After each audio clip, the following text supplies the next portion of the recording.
1, go! Welcome to the Set Count, your source for tournament results, storylines, and analytics set to the tune of your speakers. I'm your host, Vaseth, joined here.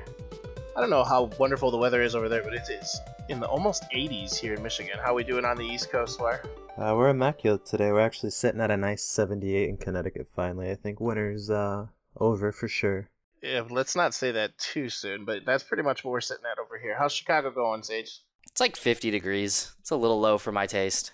That is, like, why is it almost 80 over here and, like, less than 5 hours away over there? It's like that. Kind of sucks, but I'll whatever. never understand. Yeah. So it's been a while since we've been here, but we're here to bring you another show right in time for Dreamland, which will be a major topic of what we talk about today. We'll run you the numbers, and we also want to talk about that spectator versus coach controversy that came up during Qatar about 2 weeks ago. We'll also hit you with those Dreamland top 8 predictions and hit you back with the run back. But before we do anything else, we'll have Suar run us the numbers. It's time for the numbers. Alright, so it's been a little bit since our last show, so we're going to go over what happened the weekend past, stemming from April 7th to April 9th. We had a couple events here, starting with codename Salty Bet 66 in Toronto, Ontario. 103 entrants, won by V115 with the Zero Suit Samus. Congratulations to him. We also moved on over to the Midwest with Midwest Mayhem 8, I think now concluding the Midwest North American Tour. Correct me if I'm wrong, with Glen Ellen, Illinois, and Zero taking that over 296 people with his Diddy Kong and Lucina. Shout out to Persistent Blade, latest meme on track. And then we also had Gwinnett Brawl for April in Duluth, Georgia, with Scat taking it over 133 people with his Mega Man.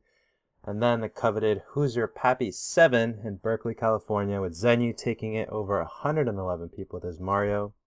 And before we top everything off, we did have a very interesting tournament in Hawaii, KawaiiCon 2017, taken by Void, 131 entrants with his very industrious Sheik.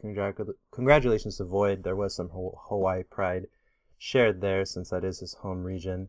We did have the Arena 2017 in Mexico that was won by MK Leo, over 189 entrants, with his brother Javi actually trailing in at second. So congratulations to MK Leo as well. Just as highlighting Mexico, because that was a really nice tournament that Smash Studios was able to stream. So that's what we had. We had over 700 people compete this past weekend, which is really nice because we're starting to see a little bit of a breath between the two GGCs that are punctuating every month. So congratulations to everybody that placed well in the past weekend.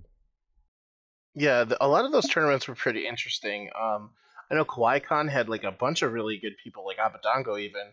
So there's a lot going on this weekend. It's been one of the more active weekends we've had in a very long time. It was kind of cool. But we actually have some insider information, as our very own UR Sage did stream Midwest Mayhem 8. So how is it having Zero in your backyard now? So do you know exactly where he's at, by the way? I know he goes to your weeklies now. I know the region that he's in, the section of Chicago that he's kind of by, I'm pretty sure. But other than that, I do not actually know where he lives. He's just somewhere in the Midwest, close enough to go to your weeklies. He's somewhere near Chicago, yeah.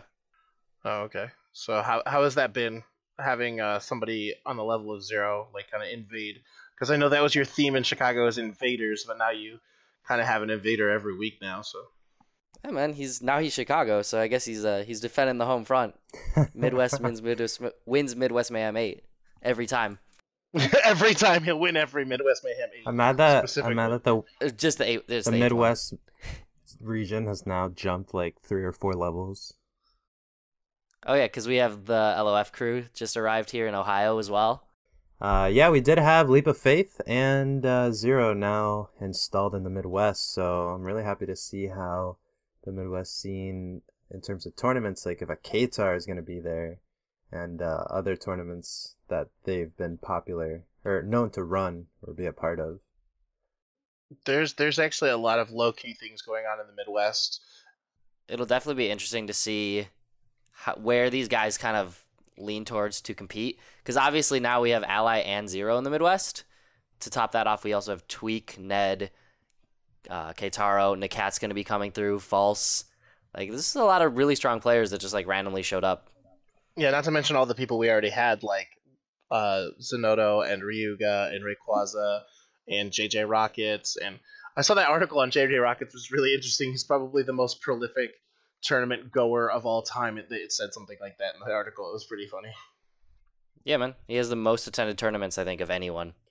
Yeah, one of the nice things though is that not only will we get strong players, but we also get personalities that are going to draw a lot of attention to the UR stream for when they compete at like the weekly or any of the monthly events. Oh yeah, of course. Yeah. How was Midwest Mayhem 8 itself? Midwest Mayhem 8, it was all right.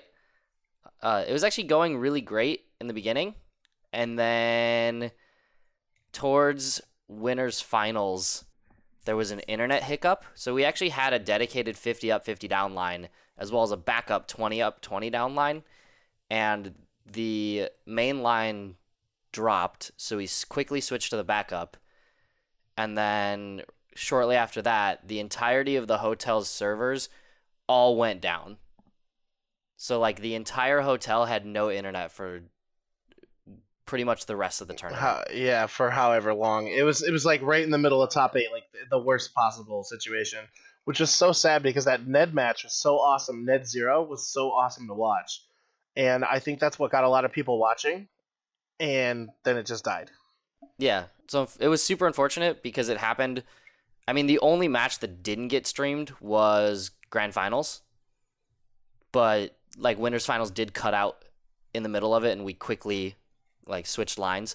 So I mean, we did have a backup and we did plan for it, but unfortunately, apparently the hotel had just installed these lines that morning, and that's something that is let's all as a community start moving away from doing stuff the night before or the morning of.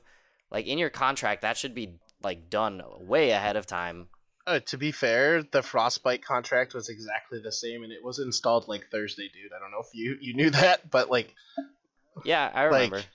Like, I don't know. That's just kind of like what they do when they find out the power and internet needs of a esports tournament, and they like scramble to get it done. But very few of these places actually have the capabilities to run that unless they've probably done it before. But the internet and power demands that our events need don't allow us to have that kind of flexibility sometimes. So it's really, really, really tough. I mean, it's just like when you book a venue, like that's something that you are booking for is your internet, and that was bought way ahead of time, but nowhere in the contract or whatever they agreed to was it like, let's get this done ahead of time to test like loads and things like that. Like, I don't know why it crashed, but in my mind, like that's something that could have been an issue, could have been a cause. And ideally, that's something you want tested ahead of time, because it definitely hurt our stream, and it damaged my pride as a streamer. Just like I didn't get to show people grand finals, and like that sucked. Yeah, no, I mean, at least in our contract, we said, look, power and internet, the most important things of this tournament. If I lose either, this tournament is ruined, and I will need a refund. So you need to make sure to put that all in there. So you need to be very specific. There's nothing more important on a tournament than power and internet. Like nothing. Yeah, like it's literally how your tournament grows and gets viewed and actually runs. So like you need those two things. So it was very unfortunate. I don't really blame the events to compete, the organizers. It's just like a really crappy situation. A lot of frustrations happened during it, but it is what it is. Yeah, it's unfortunate. I love the people on Twitter saying, why didn't you guys get a hotspot right after you specifically said we were in a basement and couldn't get a signal? Yeah, we looked into that actually. My phone, I was about to tether and my phone's internet was like not stable. I had checked it already, so it wasn't going to work. Yeah, either way, the tournament was really cool. The VODs were up very quickly as per usual, so I mean, you did the best you could. Yeah, I mean, we were in the middle of uploading Losers Finals when the internet cut out, so everything up until Losers Finals was already on YouTube, and then the next morning I got Grand Finals and Losers Finals up. So I mean, everything was up right away. Yeah, it was cool. Cool tournament, good weekend. But before we talk about Dreamland, I want to talk about something that was brought up 2 weeks ago while we were on break.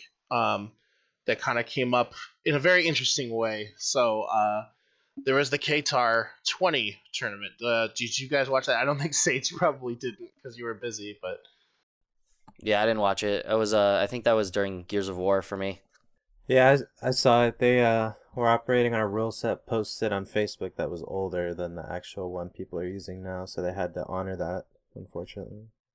right. So before the issue even came up, which was a new rule set issue, nobody actually knew that this tournament was running the old rule set because that was unfortunately what was posted on Facebook because they just copied and pasted from the old Qatar, and Kitaro himself made an announcement, said, hey guys, on Facebook it said this, I didn't notice, but we have to honor that and blah blah blah. But even though it was old rules and coaching isn't on the old rules, a coaching new rules thing came up, which I thought was pretty interesting. But whether or not it was a rule set issue or not, the idea of with the new rules, the spectator versus coach dynamic is going to get very complicated going forward. And first of all, I just wanted to ask you guys, like, what do you think about the new coaching rule in general? Like, how does it look on camera? Do you like the 30 seconds, the one designated coach? So what we've done so far starting at Frostbite. The 30 seconds is fine. I think that once a set is also fine. I don't see an issue with it. I also don't feel like the spectator versus coach thing is complicated. And I feel like it's very cut and dry. And anyone who's like looking to overcomplicate it is just looking for an issue when it doesn't need to be there. I think that it's great innovation. Super rough around the edges at the moment, obviously, since there's a lot of opposition and support on both sides. I think that one of the valuable things is that it allows for opportunities for different people to get involved in the set, even if they're not like a top player. I mean, you can have people that may not even play the game that offers advice to the player. Like, I think the Buzz, I forgot the person he sought after for Civil War, but the Buzz called someone from Brawl that was a good friend of his that had always helped him on mentality, and that person, I'm pretty sure, correct me if I'm wrong, doesn't play Smash 4 at least actively, or at least at the top level, but he still I don't believe so. Helped the Buzz, power through. So coaching is definitely valuable because it's the of same that as interaction. Pearson Zero. Yeah, and Pearson Zero too. I mean, Pierce doesn't play at the top level, but he's helping a top player. So, and I think that it just sort of opens up a new slot for esports, like people who, they're not going to be that top player, so they've gone to commentary, or they've gone to streaming, or they've gone to being a TO. They're just not going to be that top player. Coaching gives that ability, like Tafo getting sponsored by C9, and even though they don't allow coaching in Melee, it still kind of gave everybody the idea, maybe we should look into this. And I don't like to call it the coaching rule. I think I like to call it the timeout rule because it makes more sense. Has been pretty effective. Kirihara himself said that it helped him win Frame Perfect Series 2. Sue at Frostbite had the exact opposite, where he says you should be by yourself and you should, win on your own merits and not use somebody else to help you win. So it's a pretty complicated issue in a lot of people's minds still out there. But I just want to say one thing, that is, why do you think people go to tournaments? Like, why would you go to a tournament? To literally go and compete and play Smash. Like, that's it. some people want to win, but not everyone's gonna win. Yeah, most people want to either A, spectate good Smash and like enjoy the crowd, or B, they want to go and compete. And even if they don't expect to win, they still want to compete, and like that's fun. People like competition. Yeah. We can all go out there and say, ideally, we have a bunch of people who just want to get better and they want to play the best, so they go to these big tournaments because that's where the best is. But in reality, that's not really where we're shifting in esports. We're shifting more to a player versus spectator dynamic here, and what really sells the tickets to these tournaments isn't the players. The players and the pot bonuses and everything that has worked in the past isn't working anymore. Like, the more tournaments that have Hold benefits on. Go ahead. Are you coming back to coaching? Because we definitely just skipped out on the entire issue of it. No, I'm bringing it back to that. Okay, wanted to make sure. Yeah. Because you went like super roundabout. Right. No, the whole point is a lot of people go specifically to spectate now. We're moving into that. And if you look at just sports in general, people who go to spectate, they actually go specifically to distract the person that they want to win's opponent. You know, like you have the free throw line in basketball in college, or college basketball or whatever, where they're like putting all kinds of things, or you have a guy dancing in a bikini to like distract people. You know, you have the 12th man listed as somebody, as like an actual member thing that they use in marketing for the Seattle Seahawks and various other college and pro teams. And that's kind of like the whole point, isn't it? I mean, yeah, you can distract the team that or the player that you don't want to lose or that you don't want to win. Right. It's not an issue in my mind. It's like that's just a part of the spectator / playing their experience. But that's what everybody's saying. Everyone's saying, "Oh, that's coaching. That can't be allowed," and they're getting DQ'd or they're getting called out on it. And I haven't heard of anyone getting DQ'd because of someone screaming from the crowd. the only time anyone's gotten DQ'd was at Civil War when a coach said something and Pug West said, "Oh, that's coaching," and then that player got DQ'd for his designated coach doing it. So that's kind of what brought this whole thing is, if it's just a designated coach issue, if somebody in the crowd shouts out, "Hey, you need to be doing this, blah, blah, blah," and like whether or not that's coaching. And like that's kind of the whole issue here that came up at Qatar, because it wasn't even a designated coach because they didn't have the new rules. It was just some guy screaming out advice from the crowd. That's fine. I don't see an issue with that. Like, you can scream whatever you want from the crowd. If it becomes disruptive, then you can ask someone from the actual staff can do something about it. But like, here's my thought on the coaching rule. You designate a coach, like you're telling someone that you trust, "Hey, you're my coach." If your coach screws it up, you get DQ'd. All right? You shouldn't have trusted that guy. You chose a crappy coach. If someone from the crowd is screaming, if they're not your designated coach, they literally cannot affect your match in any sort of rule way. That's it. Like, that's cut and dry. That's done. So wait, so you're saying the designated coach should have more responsibility than your average spectator, bystander, or whatever? Yeah, he literally can speak to you. Why wouldn't you? So your designated coach comes up on stage with you or is like near you, and if he starts yelling stuff to you mid-match, yes, you're getting DQ'd. You as a player designated that coach. Like, somebody can't just come up and be like, "Hey, I'm going to be your coach." And like you just say no, and like you don't appoint them, and now they can't affect your match no matter what they say. But you also can't use your timeout to talk to them. Right. And like, I 100% agree with you. I think that the responsibility should be on both the player and the person that they designate as coaching. But there was a lot of accusations that Pierce was in between games being close to the stage just in case Zero would call a timeout. But then during the game, he would go out and he would cheer, and his cheering was borderline on coaching. Oh, no, yeah. If you're a coach, you should be required, similar to in any other sport, you're required to be on the sideline. And so you should be required to sit up on stage or like offside of the stage, not in the crowd. Like, you have a spot for your coach. Like, that's it. But coaches get to scream and yell at the players while they're playing. No. Your coach literally can only do anything during your timeout. That's it. Well, I mean, like, if you look at football or basketball or whatever, the coach is sitting there on the sideline screaming the whole time anyway, right? Yeah, but that's a different sport. I think that's a terrible analogy to look at other sports for the actual rule set versus just like basics. Like, there is a coach. Like, comparing a coach. Oh yeah, don't get me wrong. I 100% agree with you. I think that in our realm, our designated coach should have more responsibility. But these are just the various arguments that have come up since then that are facing the new rule set. Yeah, but like screaming in a 5v5 basketball scenario is one thing, but screaming literally next to a player what they should like advice for, a very mental game is a different thing. It's like if you had a coach. I think the best comparison would be a coach in chess, and like, are there coaches in chess? Do you know?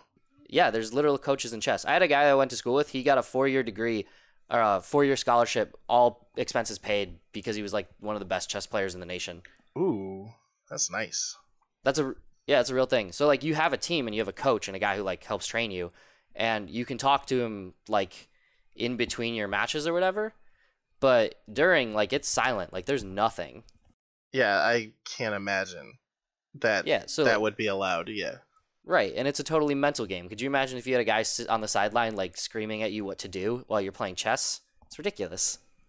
Yeah, but it's kind of, we're in this weird place where chess almost makes sense, but you can't deny these people the ability to cheer or whatever, and people are complaining about the people who are cheering and what is considered coaching and not. And I think, like, just the general stance is kind of what you said earlier, but just to be 100% clear, if you are the designated coach, then you can't do that. You forfeit your ability to cheer for your boy if you are the designated coach, because you're supposed to be there in case of a timeout. You get priority seating near the stage. Like, you get all these things, so you should just forfeit that ability. Like, would everybody agree? Yeah, that's like being on a team for any other mental-based sport. That's it. Yeah, Like, you just can't. You just can't say anything or do anything on that side. But everybody in the crowd, that's what you paid for. Like, you're definitely allowed to say everything that you want to say. Scream whatever you want. If every time DeBuzz loses his Luma, if you want to literally scream out the timer and then, like, yell when Luma gets back. Which is something that needs to come back. That needs to come back. That was 3, 2, 1 awesome. Luma. Yeah. But, like, it is what it is. Just deal with it. Like, and if you want to solve it via technology, here's what FPS games do. You know how, like, every FPS game or whatever, they have Astro headsets usually on? What is actually getting pumped through those Astros is just white noise, like static. And underneath, they wear earbuds with the actual game noise. It literally kills every outside noise ever. I have seen that before, but I never knew exactly what was going on. Yeah. So, like, you want to prevent people from being able to hear the outside crowd? There you go. You can pump white noise through a headset. Yeah, I mean, there's definitely ways to get around it, and kind of like, even in basketball where people are doing all kinds of crazy stuff when you're taking your free throw, I mean, like, that's just something you get used to. Like, you are in this position, you know what you're getting into, people are going to cheer against you.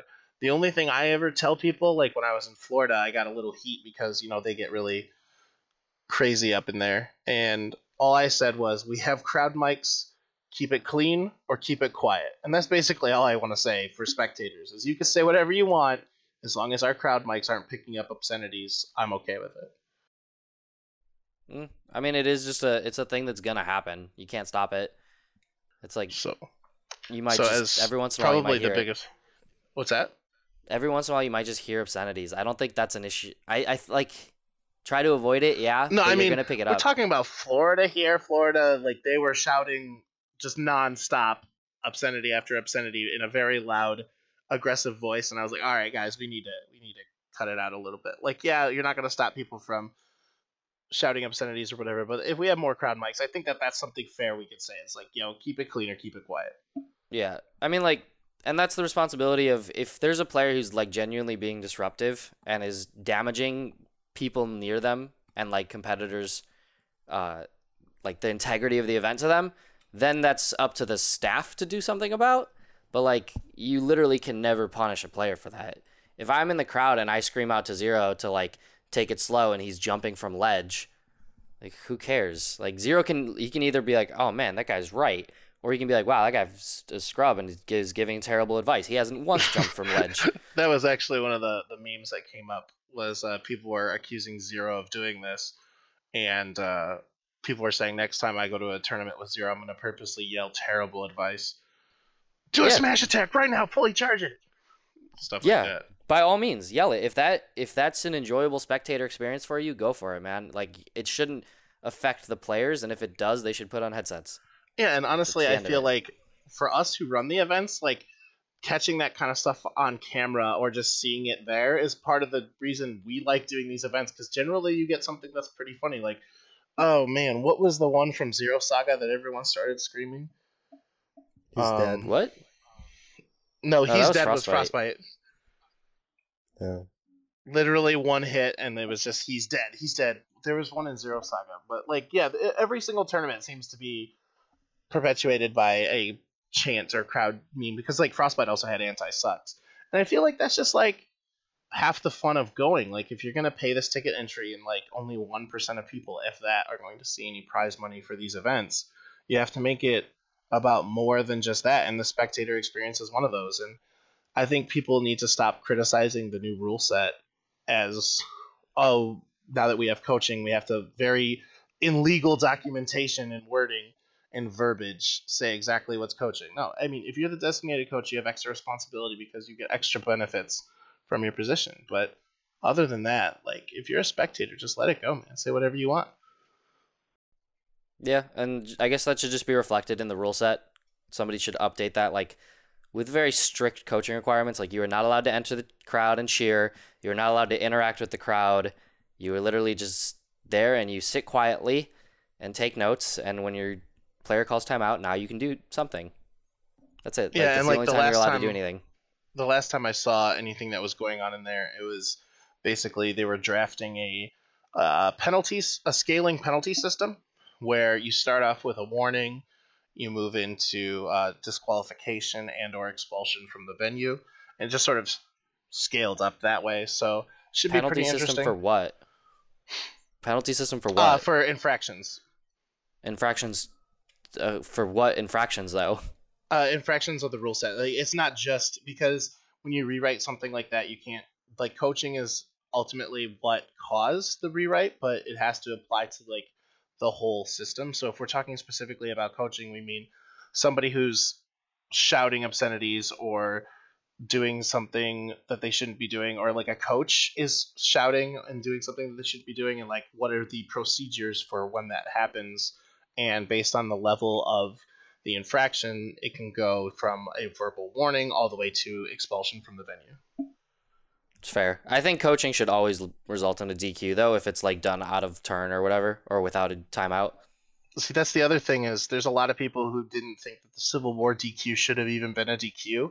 At the end of the day, it's a recommended rule set, and the number one rule on there is a lot of it's up to the TO's discretion. So, nah, that was straight, like, you coached out of line when he wasn't in timeout. Like, that is, even though it's really, really minor, that is still technically advice in coaching. Get DQ'd. 100% deserved. Yeah, that's true. But hopefully it won't be an issue here at Dreamland, because we have the number one coach enforcer, Bear, on the case over here. So Dreamland, pretty much the biggest event that we have coming up in April. You guys excited? You gonna watch it? You got any plans this weekend? Easter, man. I'm gonna cook some food and chill. I forgot that you're a chef. Yeah, it was That's awesome. kind of really bad scheduling, but I guess there's no ideal weekend.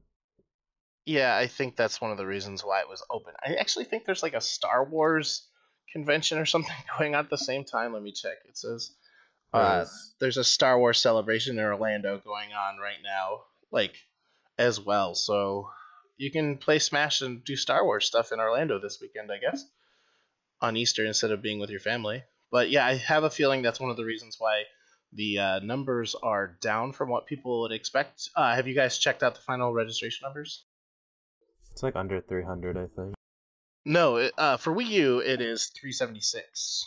Oh, good. But there's only 82 terrible. entrants. It's not great. In doubles. How many? 82 total in doubles. 82 teams? 82 entrants. Oh, it's like 40-something teams.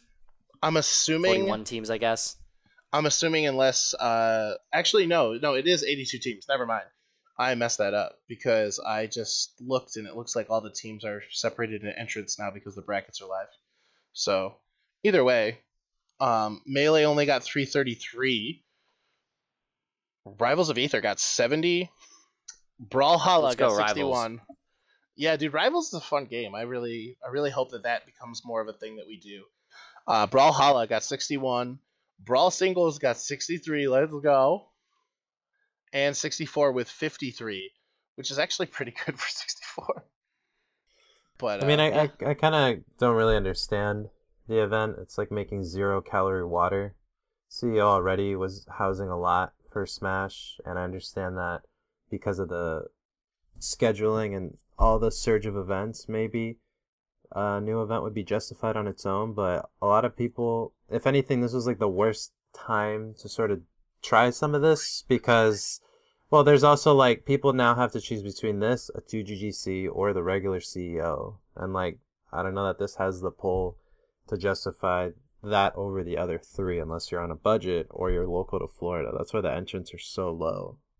Well, you saw CEO Otaku last year, right? Not really. So Yeah, Jabali, yeah, go ahead. I know of it. It's an like anime CEO convention. for anime fighters, and it has like anime convention type stuff going on during it as well. It's not like just a tournament type thing. Yeah, so CEO is expanding its brand, and its first expansion was CEO Otaku, which is a tournament basically built around entirely anime fighters. Like anime fighters are largely kind of like in their own niche, kind of like Smash within the FGC, and that was like a way for them to get like their own event. And he designed Dreamland at the same time to give Smash its own event because there's so many anime fighters and there's so many Smash games that to put them all into CEO was impossible. So he found a way to expand his brand and have multiple CEO events a year. And if these are successful, which I believe CEO Taku was pretty successful, CEO is obviously successful, and like this has 800 some odd unique entrants posted. So I mean that's pretty successful to be honest. Like even if we only have 376 in Smash and 333 in Melee, like having 800 some odd total attendees is pretty good. Yeah, I mean it's a first event, like first of its name, and I think if this one goes well, you'll see a lot more. And then if he spaces it out further from regular CEO, where a lot of Smash players are already traveling, then like it could definitely be a really big, like almost like semi-annual type thing. 42. Yeah, Jabali just tweeted out that there's 42 states and 13 countries represented, which is insane for a first time event, you know. And I think people who look at the numbers and they're like, "Oh man, this isn't a big tournament." I mean, that's pretty big, and just kind of like what it means for the future of the CEO brand is also pretty big. Plus, you have the actual Dreamland. Wispy Woods should be making a an appearance, an actual real life appearance, and I think that's the thing that I'm most interested to see if like that's actually cool or not. Because the CEO has like the wrestling ring, and they want this to have actual Wispy there, which is like super cool in my opinion. What do you guys think about that? I mean, yeah, it's cool. It's just like they're getting a giant sculpted Wispy Woods with a fan in it. Like that's dope. And it's just I respect that they're going pretty far for staging to make it look interesting. But something that think the FGC does like a lot, like Combo Breaker does a lot, and obviously I just mentioned CEO does the whole boxing ring. I think that's something that they've taken seriously since the very inception. Yeah, I mean it is important. Like it's a part of your viewing experience, and just a stage with like a couple lights for your cameras on it is pretty dull in comparison to something with, LED walls and logos flying around or like a giant tree in the center. Like it's a lot more fun to look at for 8 hours of a day. Yeah. Well, enough about the actual event. I'm sure everybody will watch it in between whatever everyone likes to do on their Easter weekend because everyone should have it off because of Good Friday and whatnot. But yeah, let's get right into the actual tournament itself. So, Suar, can you let us know, as far as the PGR is concerned, what kind of tier event this is and like what the amount of people on the PGR going and other statistics for the event? Right now it's sitting at A tier. It won't reach S tier since everything's closed. Right. 376 people, 23 PGR, 12 top 20, a little under 4,000 sitting in prizes. So for Smash sake, that's pretty mid-high. In esports, that's obviously going to be low. But You sound so dejected about it. there's no prize support. There's no, from what I've seen, a huge player flight incentive, or not incentive, but They they haven't is like none. flown people out. Yeah, they There's haven't zero. really flown a lot of talent out, both commentator or player. I know that TK's attending. There is EE as well, but again, very limited. So it looks like a lot of it went towards staging, which is cool, I guess. But yeah, sitting at a nice A tier. It's gonna be the only one after Frame Perfect series and before Umebura Japan. Who knows if 2GGC Greninja Saga is gonna hit A tier or not. But yeah, it's among the five I right thought now. they were moving that back because 2GG announced that there's no April Saga, Yeah. right? No, yeah, it's May 20th. They announced it. They announced it as May, but like it is going to be Greninja, not Pokemon. So Right. there's It'll no be April Saga. Greninja Saga, and it'll be May 20th. It'll be a 1 day. Yeah, so who knows if that'll be A tier. The only other A tier we have projected right now is Umabura, Japan. So that'll be nice. Umabura actually having 383 people, which is huge. 12 PGR, 7 top 20, no prize pot. So that's really big for Japan. There's actually more. Yeah, but this is today. I was gonna say I just confirmed another top 20 for the event. Cool. So, yeah, I mean, Dreamland should be nice. I think people are going to be comparing it a lot to CEO, and some of that will be positive and some of that will be negative, but it's a pretty solid first-timer event, like we were saying. And Melee will also see some nice Have you guys sets and ever been stuff. to a CEO by chance? Either of you? No. Nope.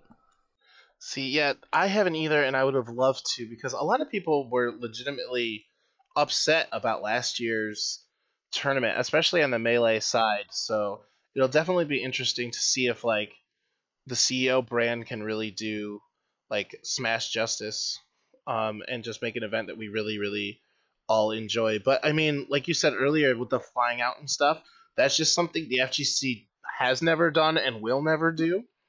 So I don't even know if that's like a minus that you could take against the tournament because they just don't do that. It wasn't a minus, I was just noting. I know that they didn't commission PG Stats for anything, so there's just like how they're doing it is very in-house, so we'll see how that turns out because there's no outside help being necessarily taken in to account except for like I think VGBC who's streaming it, so and I guess Bear's the only other outside help that I can think of. Otherwise, it's pretty much entirely CFL/CEO brand. So it should be interesting. But the actual tournament seating is pretty interesting. Did you notice that DeBuzz has been moved up in seating dramatically? I think he's seated number 2. Yeah, he is. I mean, I don't totally disagree with it. He's definitely had strong showings forever. He's more consistent than like Nairo or Anti or anyone like that. So yeah, I mean, even though it's Easter weekend, like we're seeing a lot of killers here. There's Void, there's Larry, Zero, DeBuzz, Nairo, Mars, Tweak. Actually, I don't even see Zenodo. I figured Zenodo would be here, but I guess not. I don't think he's going. At least I haven't heard that he's gone. Yeah, no, but as other than those guys, it almost looks to be entirely Florida, which, like, just But like yeah. Manny and Salem and Mutaking and MVD and ESAM, like, yeah, interesting. Yeah, you want a top 8 prediction for it? We should definitely do that.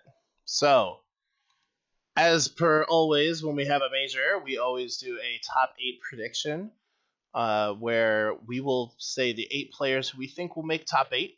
We will get 1 point for each correct player in the top 8, and we will get 2 points if we correctly call the winner.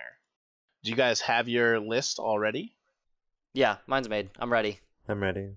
You can go first, Sage, if you want, or I can. Yeah, I got this. All right.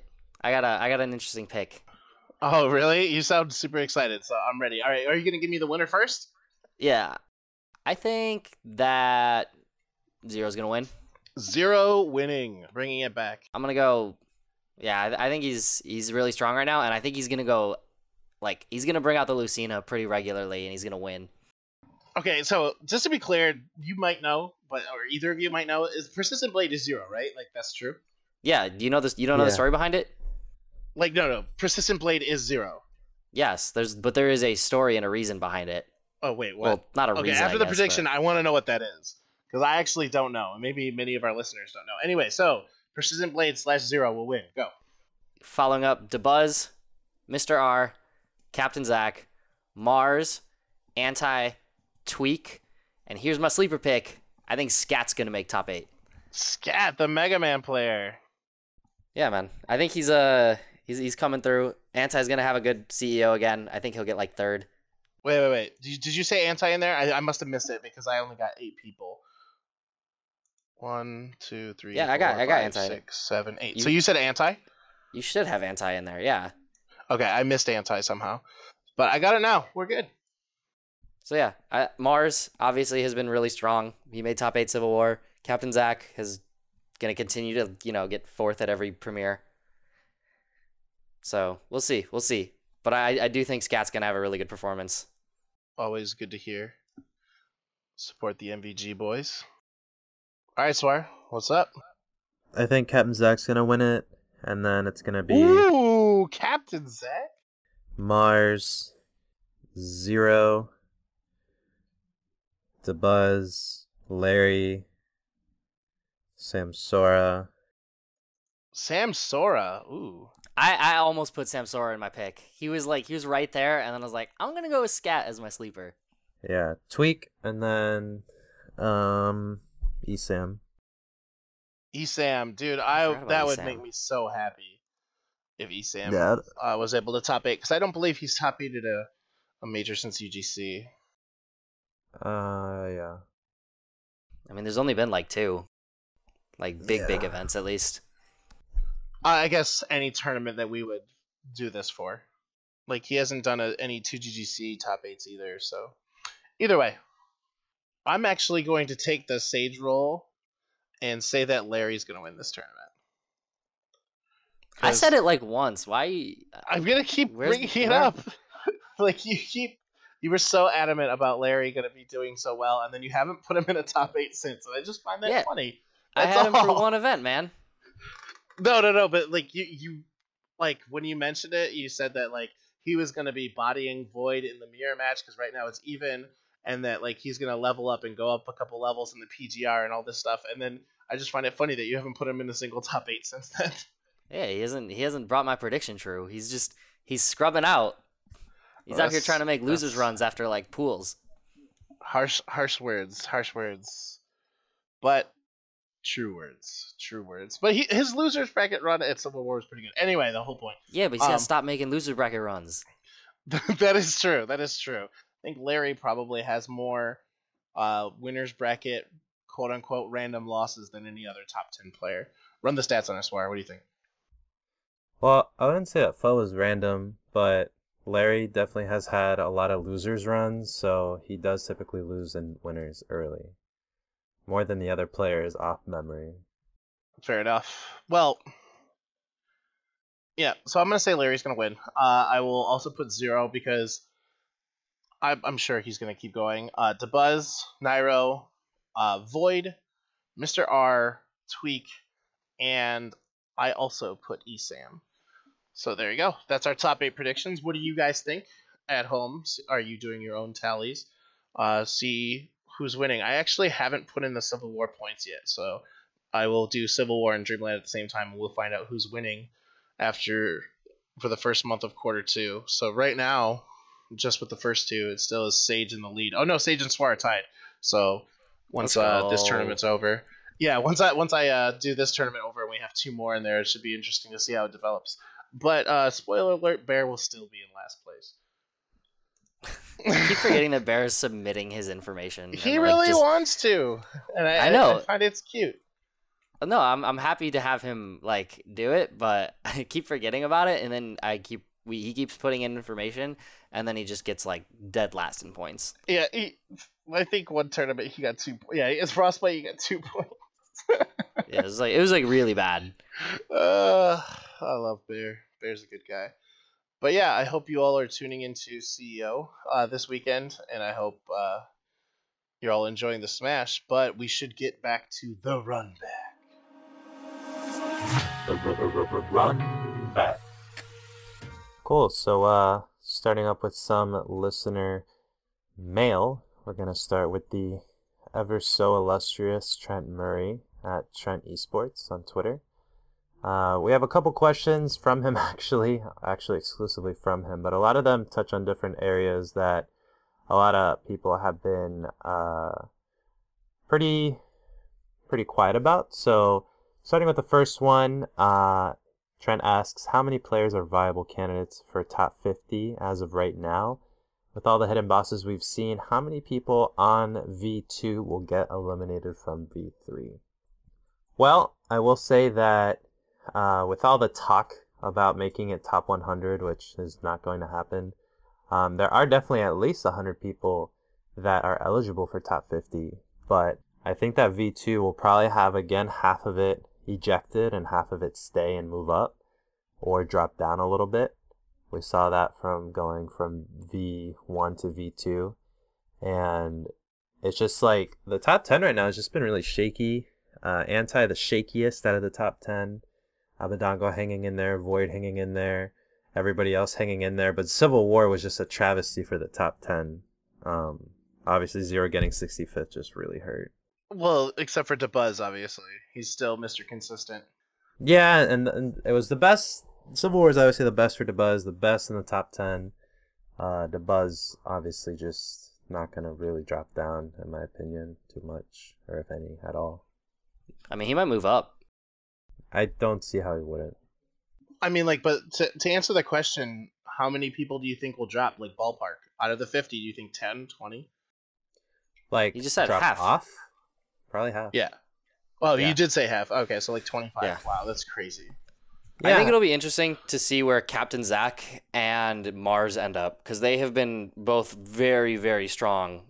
I can't imagine, like, it's not even revealing anything, but Zach got 4th at Genesis and Civil War. I can't imagine Zach not being top 10. Yeah. It's just like, at this point, it can't be ignored, and he has better wins than anybody in 6 through 10 right now. So, Oh my god, I forgot to put Captain Zach in my top 8.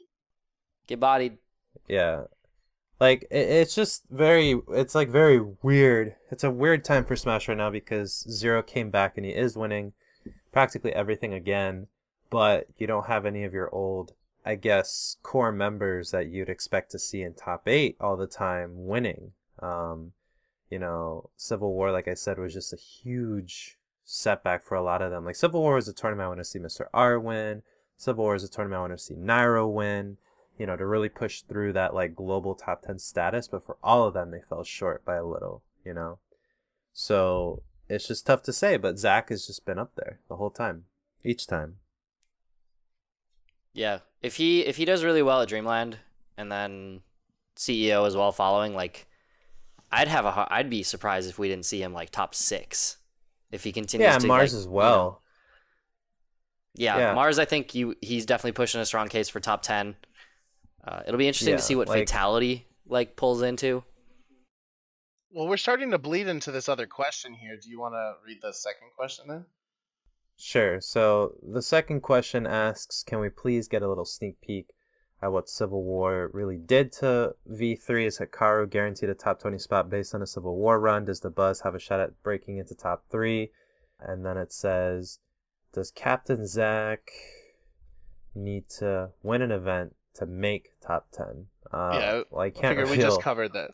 I can't really reveal any of those things, but I don't even have to talk set counts to just look at the plain print. Like, two fourth places at the 2 S tier events we've had is like ridiculously healthy for Zach.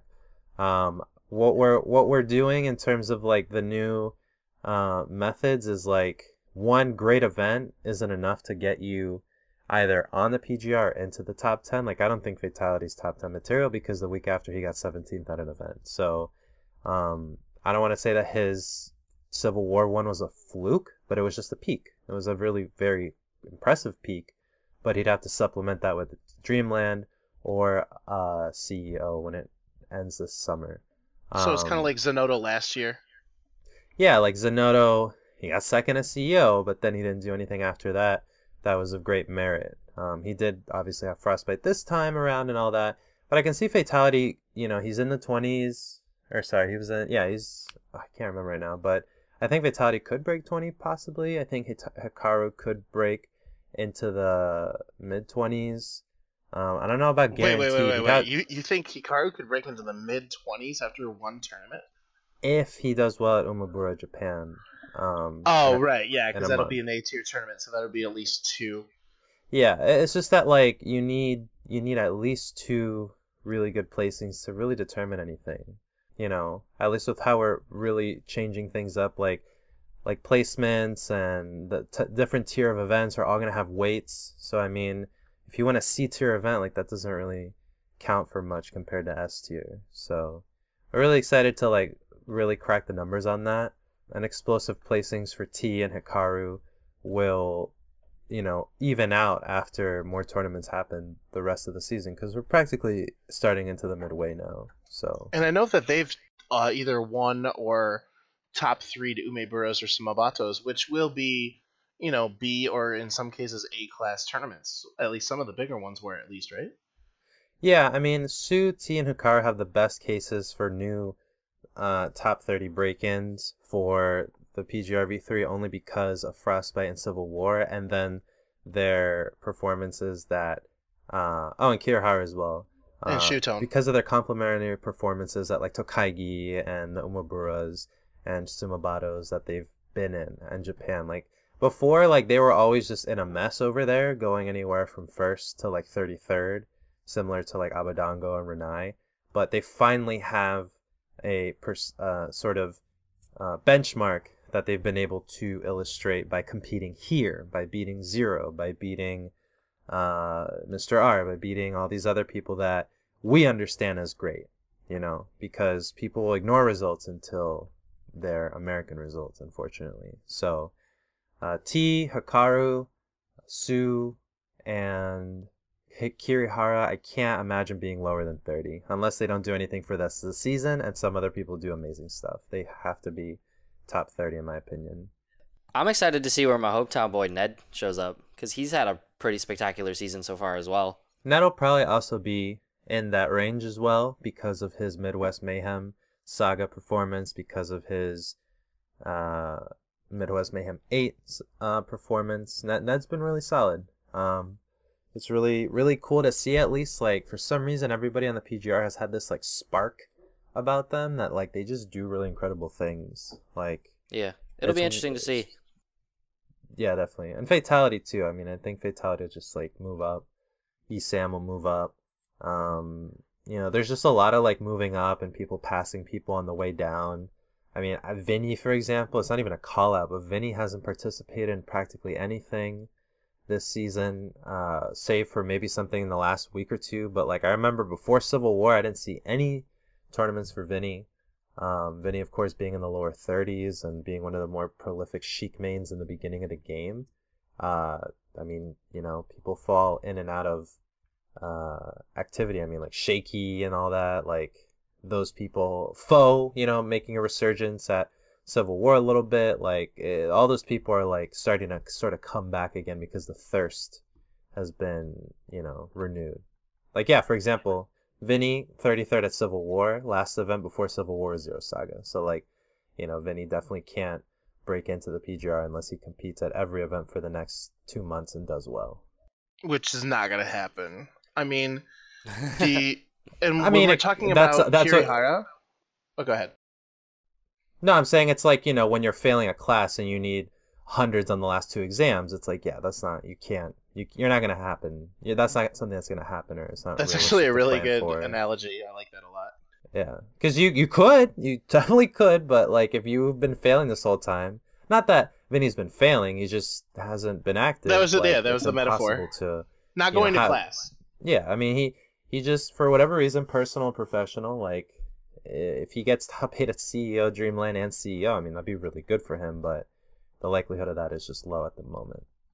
Well, actually, you brought up Kirihara and Sage brought up Ned, so that actually talks about something that I wanted to talk about, which actually I found out is the third question, so you want to read that real quick?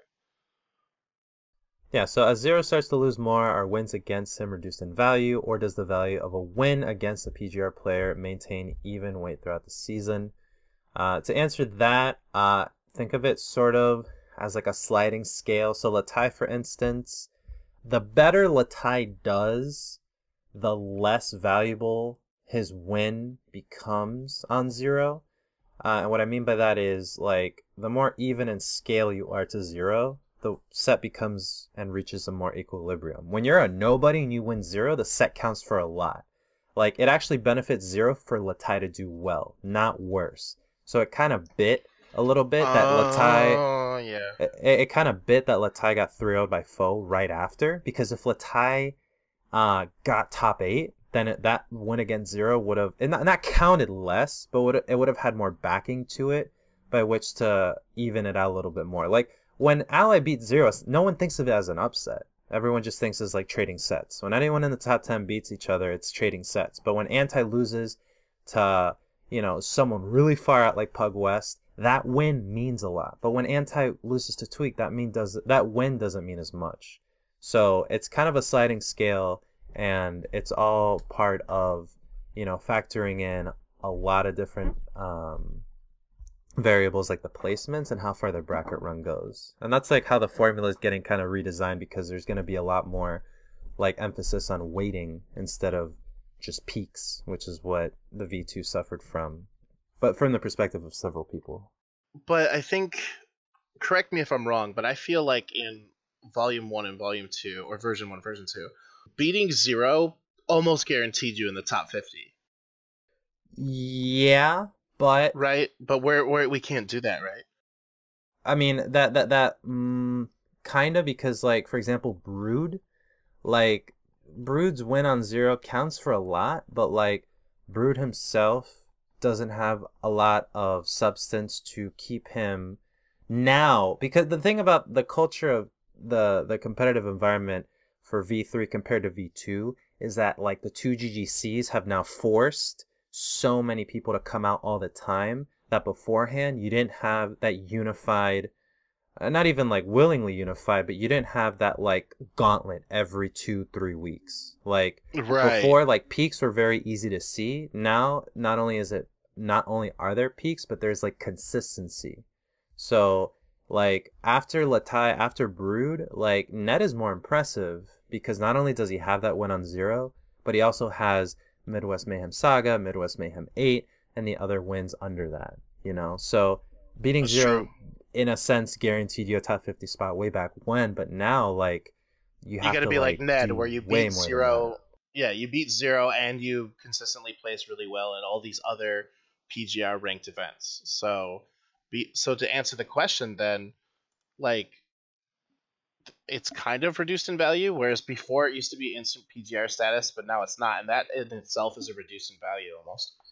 Yeah, I mean, we've been able to give more substance to what tournaments mean. I mean, redefining the entire competitive scene, for lack of a better word, through the tournament tier system has allowed people to understand more so like, oh, this is an S tier event. Oh, this is an A tier event. Whereas we retroactively, and retrospectively, it might be a bad decision, but like having UGC count for more than it originally did gave more weight to a lot of important things that gave way to the PGR V2 looking the way it did. And that's only because like the amount of prize money, the concentration of top talent. Like before the tournament tier system, people just saw tournaments as tournaments. Like Clutch City Class or Sam Sora had his debut was seen like huge, but like if we went back and saw like if it was B tier or A tier, that would better illustrate like how much that win meant. But now we're seeing like S tier, A tier, like really being contentious for a lot of wins. It just explains things a lot better. I mean, you have to do that because that's the way our game. You could just see how much our game has developed when we go all the way from, if you beat number 1, you get ranked in the top 50. But now that's not even close to what our reality is, and that just goes to show how much the game has grown in the less than 3 years we've been playing it. We have just that much talent. It's very similar to what a high school diploma meant 30 years ago to like at least needing a master's now to be competitive in the job market. I mean, before, like if you beat Zero, like you're on the map, you got an instant 2,000 followers, the set on YouTube was watched at least 30,000 times. But now if you beat Zero, it's not necessarily normal, but what else do you have? Do you travel? Do you win other tournaments? Do you have wins on the other top 10? Like beating Zero is like, if anything, a gateway to becoming a person of interest, but there's so much underpinning what you need to be top 50 now that it's like when people are like, make top 100, it's like there's really nothing differentiating player number 72 from 73 in a game that has events of the scale that it does every other week. Put simply, because if you think about it, 25th, how many people tie for 25th at Civil War, for example? There's like 6 to 8 people that tied for 25th. Like, what does that mean? You know, like 25th is 25th. Like, you can't really like differentiate it besides some bracket run stipulations. But even then, it gets so messy and it creates a lot of noise to sort of sift through. You know, Right. So at the end of the day, I guess all I really want to know, and I think Sage and I both want to know, is where my boy MKLeo at. I mean, he Yo, won man. Genesis 4. Where's he at though? If he's not top 10, fraudulent. I don't know. I mean, he's definitely top 15 again. He'd probably stay top 10 because MKLeo had a great set count. I can't see him falling out of top 10 unless he doesn't perform for the rest of the season. Obviously, it was an upset at Civil War, but Genesis can't be ignored. No, I was just referencing the Volume 2 release show where we were making fun of that. Oh yeah, what was the other one? So you're telling me DK Will's going to be in top 50 this time, right? No, I mean, just straight up confirmed. Everyone, you heard it. Well, The cat. I think Nakat has a better shot. I mean, again, like it was kind of like sullied a little bit, like when he trash talked the PGR on Yahoo Esports. It was kind of like, okay, our methods are trash and whatnot. But then people dug deeper and they were like, well, where are your wins last season? And they weren't able to come up with a lot. And I think that's what sort of now you start to zoom out a little bit more. And now that Japan, because there's somewhat of a positive feedback loop where what's going to happen is there were 6 Japanese on the PGR last season, and this season there's probably going to be 10. So 1/5 of the PGR is going to be in Japan. So as that starts to, and then like Mexico might grow a little bit too. I mean, I know Javi's a great contender, but if you look at what's going to happen, you're going to have 10 people in Japan now that can give PGR wins, that now can turn a B tier tournament beforehand into an A tier, that can now dramatically shift the scales of what the competitive community needs to pay attention to because they're ranked over there. So, you know, next season there might be 15 Japanese. So it's going to be interesting because it makes more of a case to attend EVO Japan. It makes more of a case to attend Umebura. I don't think in like the years 20XX and the PGR is 50 Japanese players. But, you know, that's something else to look at because when we think of Smash 2 years ago when Apex 2015 was a thing, when people like saw certain players as like gods and like are really good or whatnot, there was an entire half of the world that people didn't even know about. Like there was still Mexico undiscovered, a lot of Canadians undiscovered. I mean, look at Locust. Also, Locust definitely in the run for top 25 in my opinion. I was actually going to bring that up earlier when I mentioned about the Midwest getting leveled up, and really like Ontario, which shares a border with Michigan and is less than Toronto's less than a drive to Chicago from us. So a lot of those guys can come to our events, and they were responsible for like the majority of the upsets at Frostbite and at these other events. Like Canada's really showing up lately. I'm really impressed by that. Yeah, it's like there's being contact made to the outside world that is also being contextualized really effectively by stuff like the PGR and the tournament tier system. That like Nakat is a great accomplished player, personality, streamer, all that. But then when you start to like include more names, you start to zoom out more, like he gets outclassed very readily by some of the people in Japan. Like, you know, like Su didn't make the PGR last season, obviously, and then he went and did what he did at Frostbite. And so it's just really cool to sort of see like more of the world getting included and more of the world sharing the benefits of being ranked, because it's hard to rank a region you don't know. Like for example, there was that Dubai VG Bootcamp tournament that happened like 2 weeks ago. It was ESAM, MVD, Mars, and Pug West, and like 60 people from the Middle East. And we don't really know how strong they were because ESAM, everyone that went to those PGR won and got top 4. Right. So you know that was the main thing. Yeah, you know they're at least weaker than Pug West, who is a, you know, he's like a A-lister, of course, or he's like a B-lister, you know, like the PGR at least. Like obviously a top player, but like a B-lister. He's in the low 30s. But if it were the other story where 4 Middle Eastern folks got top 4 and the rest got, you know, 5th, 7th, 7th, that would be like, holy shit, who are these people? But they didn't do anything, so they go under the radar once again. we're talking about it now, kind of like the PGR is going to end tomorrow, but that's not the case. When's the last tournament for the PGR Volume 2? CEO 2017. Oh, man, I'm looking forward to it. So we got Dreamland this weekend, definitely a big contender for the PGR Volume 3, and we only have a few short months until this is done. So thank you all for your questions. We talked a lot about the PGR, but we'll have Sage give us the wrap-up speech. All right, guys. Thank you so much for continuing to listen each week, even though we had kind of a week without. Unfortunately, due to schedules and travel and all this other crazy stuff, we had to bring you last episode a week late, and this episode, though, going to be on time. So we have moved to a new weekly release schedule. We're going to be releasing on Fridays from now on. Give me a little more chance to edit and make sure that we're not running late on any episodes or anything like that.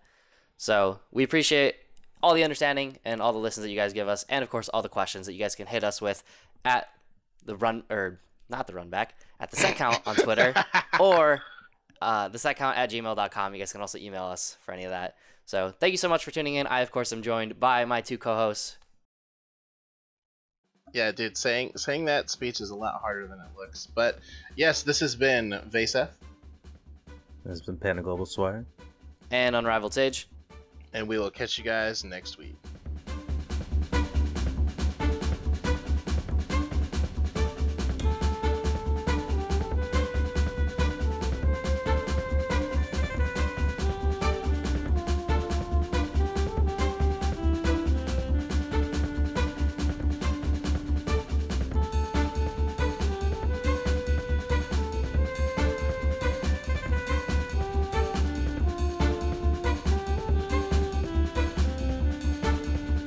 Come